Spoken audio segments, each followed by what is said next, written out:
નમસ્કાર, આપ જોઈ રહ્યા છો વીટીવી ન્યૂઝ ગુજરાતી. હું છું અંકુર રાવલ. સમાચારની શરૂઆત કરીએ. વડોદરામાં એક 3 વર્ષની બાળકી બોરવેલમાં ફસાઈ છે.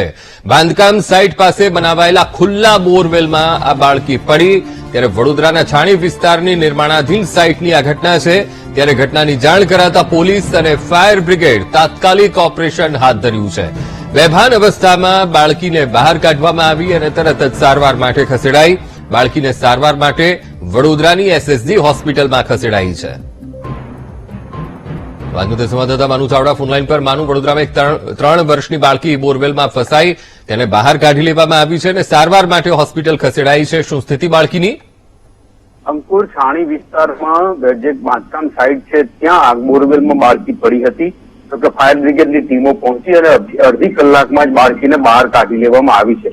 3 વર્ષની બાળકી છે. શ્રમિકો જે કામ કરે છે એમની આ બાળકી છે ને એ બોરવેલમાં પડી હતી અને બહાર કાઢી અત્યારે બેભાન અવસ્થામાં છે, પરંતુ સારવાર માટે એસએસજી હોસ્પિટલમાં ખસેડવામાં આવી છે. વહેલી તકે ફાયર બ્રિગેડની ટીમોએ જેસીબી લગાવી અને કામ કર્યું અને બાળકીને બહાર કાઢી લીધી છે. અત્યારે હોસ્પિટલ સારવાર માટે ખસેડવામાં આવી છે. જી બિલકુલ માનુ, સમગ્ર માહિતી સાથે જોડાવા બદલ આપનો આભાર.